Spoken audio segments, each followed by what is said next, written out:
प्यारे साथियों, आप सभी का स्वागत करता हूं अपने एमआरएस स्टडी परिवार में। तो डियर, आज की इस वीडियो में मैं यहां पे बात करने वाला हूं एक नई अपडेट को लेकर। और ये अपडेट आपका बिहार में जो अंचल अमीन का वैकेंसीज़ है उसको लेकर। तो आज का ही ये अपडेट है जो विधानसभा चल रहे हैं अभी, तो लाइव प्रसारण जो है आपका किया जाता है। तो उसमें बताया गया है जो हमारे उप मुख्यमंत्री हैं उनके द्वारा कि बिहार एसएससी के द्वारा कई सारे वैकेंसीज निकाली गई जो कि 2023 में निकाला गया था 3500 पदों पे, है ना। फिर आपका 2025 में जो है उसमें अपडेट किए गए, वैकेंसीज बढ़ाई गई, सीटें बढ़ाई गई और तकरीबन 8000 के करीब आपका जो है वैकेंसीज आपका अमीन के का हो गया, मतलब एलआरसी के अंतर्गत, राजस्व विभाग के अंतर्गत आपका जो है हो गया अलग अलग पद मिलाकर। ठीक है, तो ये जो वैकेंसीज आपकी निकाली गई है बिहार एसएससी की तरफ से वो भी क्लियर किया जाएगा। प्लस उसके अलावा आपका यहाँ पे बताया गया है कि जो नियमावली 2025 में लाया गया था बिहार एलआरसी का, है ना, जिसमें 3 ग्रेड में आपका जो है बताया गया था, है ना। तो वो 3 ग्रेड के अंतर्गत आपका जो यहाँ पे वैकेंसीज है वो उसमें आपका निकाला जाएगा। और ये वैकेंसीज के लिए सामान्य प्रशासन विभाग को भेज दिया गया है स्वीकृति के लिए। अब वहाँ से स्वीकृति देकर अब वो किस विभाग के द्वारा वैकेंसीज आएगा, क्या बीसीसी बोर्ड एग्ज़ाम लेगी या बीटीएससी लेगा या बिहार एसएससी के तरफ से ही आएगा, कौन एजेंसीज या डिपार्टमेंट एग्ज़ाम कंडक्ट करवाएगा, वो आने वाले कुछ समय में आपको पता चलेगा। बट जो नियमावली 2025 में बना था उस पे धीरे धीरे एक्शन जो है लिया जा रहा है और इस पे वैकेंसी जो है आपको देखने को मिलेगा। और मैं पूरा वीडियोस आपको दिखाता हूं जो वहाँ पे बताया गया है, विधानसभा में जो बातें बताई गई है, पूरी वीडियोस को शुरू से लेकर अंत तक देखिएगा, तब चीज़ें आपको जो है समझ में आएगा कि कितनी वैकेंसीज है, किस किस पद के लिए कितनी वैकेंसीज के बारे में बात किया जा रहा है। और ये तमाम वैकेंसीज के बारे में जो भी बात किया जा रहा है 110% 2026 में आएगा। इसलिए 2026 आपके लिए बहुत ही ज़्यादा जरूरी है। ओके, 46 लाख महाअभियान में आवेदन आया महोदय, और 46 लाख में 40 लाख परिमार्जन का महोदय है शिकायत। किसी के नाम में गड़बड़ी, किसी के पिता के नाम में गड़बड़ी, किसी का खाता खसरा नंबर में, किसी का एराजी में। हमने कहा कि इसको हर हाल में सुधारना होगा। नाम सुधरता है तो पिता के नाम के लिए आना पड़े, फिर खाता खसरा एराजी के लिए, ये नहीं चलेगा महोदय। हर हाल में सुधार के लिए समय सीमा भी हमने तय किया है महोदय। कार्यक्रम की पूरी प्रक्रिया को पारदर्शी रखने के लिए सोशल मीडिया पर महोदय लाइव कराते हैं। लाइव कराने का भी उद्देश्य है महोदय कि हम अगर जो कमिश्नरी स्तर पर, जिला स्तर पर करते हैं तो अंचल के पदाधिकारी कर्मचारी भी उसको देखेगा, नीचे के लोग भी देखे कि अगर जो एक ही तरह के, एक ही प्रकृति के, नेचर के शिकायत है और हमारा प्रधान सचिव, हमारा सचिव, हमारा कमिश्नर, हमारे डीएम अगर जो कोई निर्णय आदेश देते हैं तो वो उसको ग्रहण करे, उस आदेश के अनुसार वो समाधान और निर्णय करे महोदय। कार्यक्रम की पूरी प्रक्रिया को महोदय पारदर्शी रखने के लिए हम इसे सोशल मीडिया पर लाइव कराने में आग्रह जरूर करते हैं। और अभी तक हर लोग जो बिहारी है महोदय, जो इस समस्या का समाधान चाहता है, सबने सहयोग किया है महोदय। कहीं उन्हीं को परेशानी है जो कहीं न कहीं कुछ गलत पदाधिकारियों के सपोर्ट में खड़ा होते हैं महोदय, और हमसे पहले लोग शोर मचाते हैं कि इनको बाहर करो। ये वातावरण गया के अंदर, अभी माननीय सदस्य बता रहे थे, गया के अंदर भी आया था। समस्याओं की श्रेणी और जटिलता के अनुरूप चयनित समस्याओं को विभाग के मंत्री, वरीय पदाधिकारियों, परमंडल स्तर पर जो संबंध हमारे अधिकारी की उपस्थिति में हल करने का प्रयास किया जाता है। एक जैसी समस्याओं को पहचान कर एक निश्चित गाइडलाइन दिया जाता है महोदय। मुझे सदन को यह बताते हुए बेहद खुशी हो रही है कि इस प्रयास के कारण आज दाखिल खारिज का निष्पादन 84% हो गया। इतनी तेज गति से, साथ ही लंबित मामलों का अनुपात 25% से घटकर 16% रह गया है महोदय। परिमार्जन प्लस पोर्टल के अंतर्गत भी समयबद्धता को सुनिश्चित किया गया। सामान्य त्रुटि के मामलों में 15 दिन, जटिल मामलों में अधिकतम 75 दिन की समय सीमा निर्धारित की गई है महोदय। इससे आज परिमार्जन प्लस का निष्पादन 10% से बढ़कर 75 हो गया है। विवाद रहित दाखिल खारिज के लिए 14 दिनों का समय सीमा हमने तय किया है महोदय। अवैध हस्तांतरण पर पूर्ण रोक और अवैध जमाबंदी के रद्दीकरण की कार्रवाई को भी गति दी जा रही है महोदय। हमने तो कहा कि भूमि मापी के लिए समय सीमा निर्धारित, ई मापी की व्यवस्था बनाई गई है। माननीय मुख्यमंत्री जी के निर्देश पर, जिसके तहत निर्विवाद भूमि नापी के लिए 7 दिन, विवादित भूमि मापी के लिए 11 दिन और मापी की रिपोर्ट अपलोड करने के लिए 14 दिनों की समय सीमा को निर्धारित किया गया है महोदय। बिना अनुमति के नहीं बोल। सुनिए, अब सुनिए, मुझे सदन में यह बताते हुए बेहद खुशी हो रही है महोदय। अभियान को व्यापक लाभ मिला है महोदय। मात्र 35 दिनों की छोटी अवधि में महोदय, जो माननीय सदस्य चिंता व्यक्त कर रहे हैं तो सुन लें, ये आंकड़ा ही नहीं है महोदय, ये सच्चाई है और आपका अधिकार है जानने का कि मात्र 35 दिनों की छोटी सी कालावधि में 40 लाख किसानों की फार्मर रजिस्ट्री संभव हो सकी है महोदय। 40 लाख, ये नई सरकार की नई पहल पर। और बीते दिसंबर से, थोड़ा सुन लीजिए, आग्रह है, मत कीजिए, आपका भी, आपके लिए भी जरूरी है, आपको बोलने का मौका। बीते दिसंबर से जनवरी के अंत तक परिमार्जन और दाखिल खारिज के करीब 40 लाख लंबित आवेदनों में 11.5 लाख, 11.5 लाख मामलों का निष्पादन संभव हो सका है महोदय। ये पूरी तरह से डाटा आंकड़ा के साथ उपलब्ध है महोदय। इसलिए मैं आपके माध्यम से सदन को महोदय अवगत कराना चाहूंगा कि यह महज आंकड़े की पंक्ति नहीं, यह महज आंकड़े की पंक्ति नहीं, आशाओं का विस्तार है। जन कल्याण संवाद से बढ़ रहा हमारा बिहार है, बढ़ रहा हमारा बिहार है। अभी भूमि विवाद का एक बड़ा कारण महोदय, अभी भूमि विवाद का एक बड़ा कारण जाली दस्तावेज है महोदय।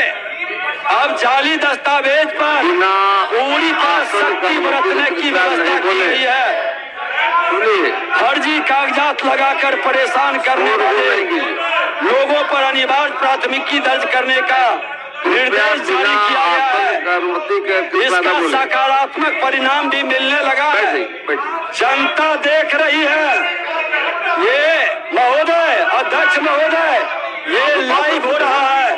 भूमि सुधार में व्यवधान करने वाले को जनता देख रही है। कैसे ये लोग, आप सबको मौका मिला था बोलने का, आपने बातों को रखा है, अब सरकार का जवाब सुनिए। अगर जो भूमि सुधार का आप सबको बोलने का मौका मिला था, अब सरकार को जब सुनना चाहिए महोदय। ये भूमि सुधार को पचा नहीं पा रहे हैं क्योंकि इनका कल्चर है, इनका कल्चर में कब्जा है। भूमि का कब्जा कर करके अब भूमिहीन बनाने का इनका मनसा है। आज इसी के कारण घबराहट में ये सदन से बहिष्कार कर रहे हैं महोदय। आज शहरी क्षेत्र में वंशावली निर्गत करने की व्यवस्था तय करके ये जिम्मेवारी अंचलाधिकारियों को सौंप दी गई महोदय। राजस्व महाअभियान हमारे लिए सबसे अहम प्राथमिकता है। हमारे यहाँ जो लैंड रिकॉर्ड है उनमें से अधिकांश और प्रमाणिक रिकॉर्ड कैडस्ट्रल सर्वे के जमाने से, जो सन 1890 से 1920 में कराया गया था महोदय। 1958 में जो रिविजनल सर्वे शुरू किया गया था उसे 1975 में रोक दिया गया महोदय। कांग्रेस की सरकार थी महोदय, और राजद की सरकार में इसमें तो गलती से कोई कदम नहीं उठाया गया महोदय, जिससे करीब 10 जिलों का ही लैंड सर्वे हो पाया था। आगे कुछ जिलों में से शुरू करने का प्रयास भी हुआ, पर वह सफल नहीं हो पाया महोदय। इसलिए आज एक सटीक, सहज और समयबद्ध लैंड सर्वे कराना हमारे लिए लाजमी हो गया है। इसी ध्यान में रखते हुए हम साफ नीयत, पारदर्शी नीति, स्पष्ट दिशा निर्देश के साथ राजस्व महाअभियान को गति देने में जुटे हैं महोदय। हमने लगभग 46 लाख लंबित आवेदनों को चिन्हित किया, जिसके निष्पादन के लिए 31 मार्च 2026 की समय सीमा निर्धारित की है। लेकिन बीच में हमारे अंचलाधिकारी के द्वारा हड़ताल, अब कर्मचारी के द्वारा हड़ताल, कहीं न कहीं सुनियोजित ढंग से ये हमारी गति को रोकना चाहती। लेकिन जिन लोगों को हमने कहा है कि जो हमारे सरकार के, हमारे मुख्यमंत्री के अभियान में मदद करेंगे, हम उसकी सही मांगों के साथ सरकार सहानुभूति पूर्वक विचार करेगी महोदय। महोदय, आपको यह जानकर खुशी होगा कि इस महाअभियान के अंतर्गत अब तक 34 लाख से अधिक दस्तावेजों की स्क्रीनिंग हो चुकी है। कई जिलों में तो प्रगति की दर 90% से भी अधिक है महोदय। इस मामले में हम यह कह सकते हैं कि हम बड़ी तेजी से लंबित बैकलॉग से लक्षित, टारगेट ओरिएंटेड बनने की राह पर हैं। राजस्व न्याय व्यवस्था में भी गुणात्मक सुधार का प्रयास हम ठोस रणनीति के साथ कर रहे हैं। साथ ही आवेदन से लेकर आदेश तक पूरी प्रक्रिया को पारदर्शी रखने के लिए डिजिटल और पेपरलेस व्यवस्था भी बनाई जा रही है। यहाँ तक कि आर्टिफिशियल इंटेलिजेंस, AI जैसी अत्याधुनिक तकनीक से भी इसे जोड़ा जा रहा है। सभी अंचलों में महोदय डाटा सहित अभिलेखों के सही संधारण हेतु आधुनिक अभिलेखागार का निर्माण किया गया है महोदय। चले गए, जानकारी रखनी चाहिए कि अंचल से लेकर प्रमंडल स्तर तक नियमित सुनवाई शुरू हुई है। और अंचल में महोदय, अभी थाना में हमारे अंचलाधिकारी बैठते थे, एक अंचल के अंदर कई थाना होता था, व्यवहारिक कठिनाई होती थी। अब अंचल के अंदर सभी थाना के लोग बैठेंगे, जहां CCTV कैमरा लगेगा महोदय, ताकि पदस्थापित कर्मियों पर निगरानी रखी जा सके और समस्या के समाधान का मॉनिटरिंग भी हो सके।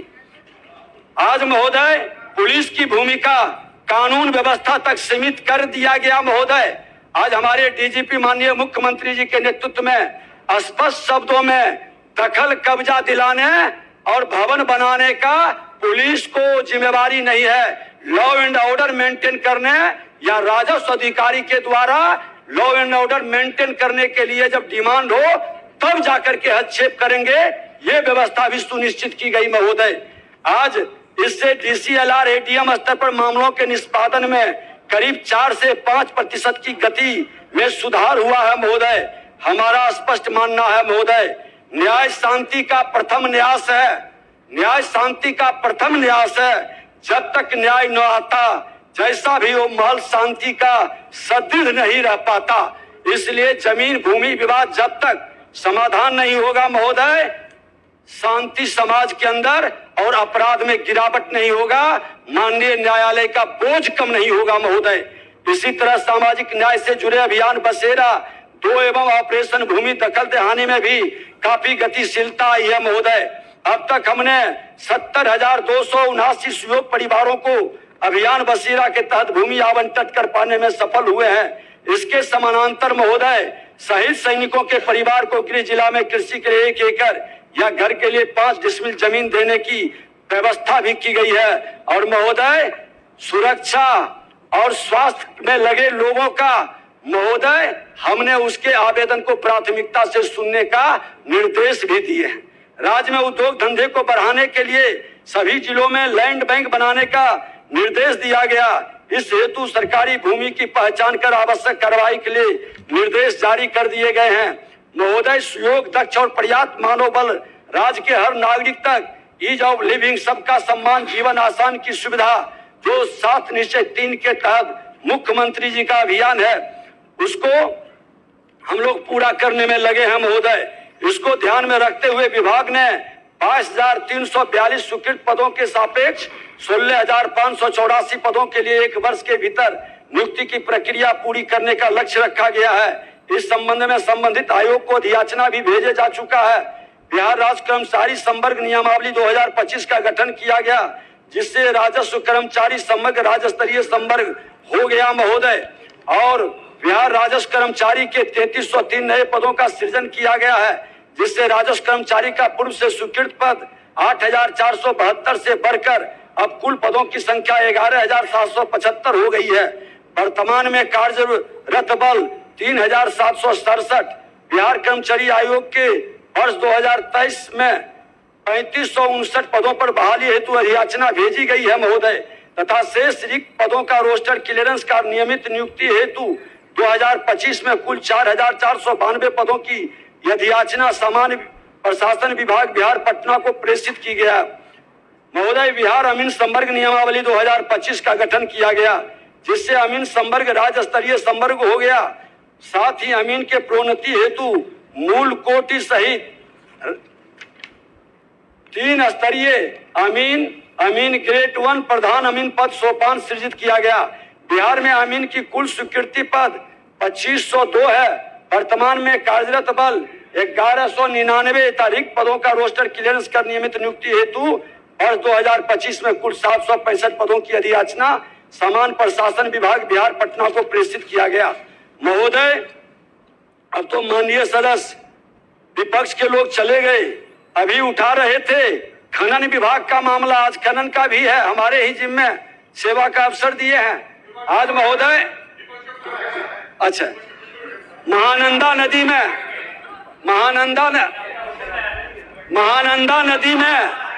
जानकारी हो, महानंदा नदी में अवैध खनन की बात आपने कहा था।